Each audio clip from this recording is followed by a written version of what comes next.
Dan kami sudah berkoordinasi dengan Bang Egy di Malaysia. Jawabannya apa? Bang Egy, saya minta sabar, kita cari upaya hukum, kita berkoordinasi dulu dengan pihak kepolisian. Sebenarnya seperti apa? Jangan nanti kita menganggap pihak kepolisian dengan hal tidak bisa memilah, kita selama ini melakukan proses hukum dengan konstruksi hukum dengan benar dan baik. Jangan kita merasa diintervensi atau merasa kita melawan. Bun, bakalan ada upaya proper nggak sih, Bun? Banyak upaya hukum. Pertama kita minta tinjau ulang kembali, minta dipilah-pilah. Pilah ya persoalan ini. Kemudian ini maksudnya apa? Berarti sangat kecewa, Bun, ya dengan rilis Sangat kecewa. Maksudnya apa sih? Pihak kepolisian maksudnya apa? Kan tidak pernah diperlihatkan dengan ahli-ahli yang lain gitu. Ya, dengan semua ahli tidak dapat diperlihatkan. Coba ya, saya pernah berstatement bahwa mengadakan argumen di iNews TV seperti Aiman itu ya, yang dipertemukan antara ahli dan pakar hukum yang kadang-kadang tidak nyambung. Coba ahli Roy Suryo dengan ahli dari pihak Jokowi, ya, dari pihak Pak Jokowi. Jangan ahli dengan praktisi hukum, dan kemudian praktisi hukum dari pihak Pak Jokowi dengan praktisi hukum dari pihak tim Roy Suryo. Dan ini yang bikin rancu gitu. Makanya kemarin saya bilang Jaka Sembung bawa golok. Seperti Fitra berdebat dengan Roy Suryo, kan nggak nyambung. Ya siapa yang goblok gitu ya kan? Di sini Roy Suryo berdebat mau berantem dengan ini itu. Ada si Fitra bawa borgol, bawa rambut palsu, bawa ini. Hello, lu mau main badut atau main apa gitu? Kan itu yang saya sayangkan dalam, sepertinya mau lucu-lucuan kah atau mau mencederai hukum itu. Bun, mungkin ada Bang Egy sendiri kan sekarang masih ada di Malaysia, Bun, ya, untuk kesehatannya juga. Mungkin ada rencana untuk pulang ke Indonesia nggak sih, Bun, untuk berbicara sama Bunda terkait upaya hukum selanjutnya mungkin, Bun?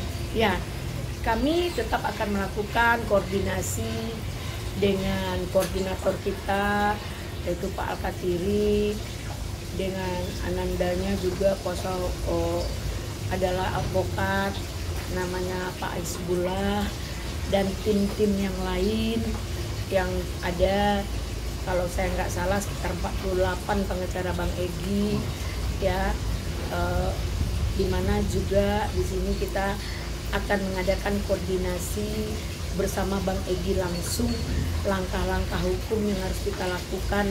Karena kenapa di-include-kan semuanya gitu.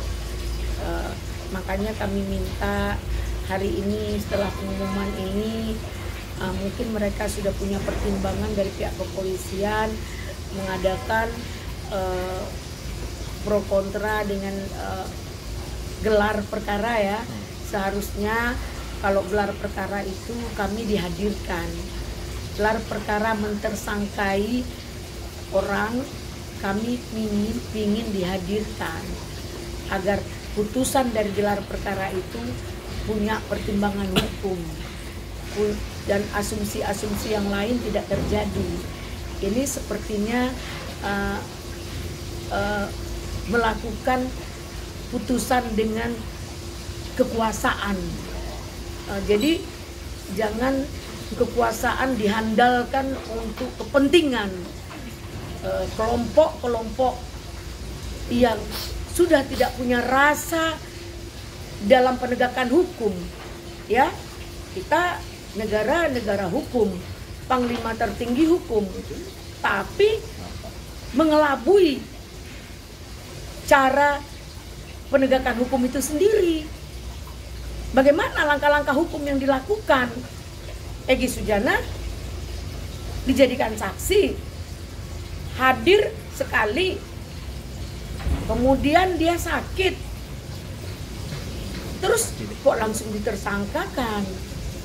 Oke, Bun, bicara sudah ditetapkan 8 tersangka oleh Humas Polda Metro Jaya atas kewenangan Bunda sebagai kuasa hukumnya Egy Sujana. Ini kan kepastian hukum sudah jelas, ada tersangka. Nanti perdebatan benar atau salahnya jadikan tersangka kan di pengadilan. Nah, Bunda tanggapannya gimana tuh? Karena pengadilan nanti. Ya, kita sebenarnya bersyukur kalau dia lakukan hal ini untuk kepastian hukum.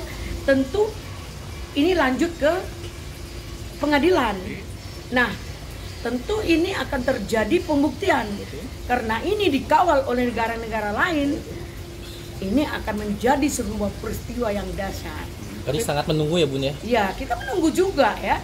Tapi yang saya sampaikan, kenapa saya minta pilah dengan Egy Sujana?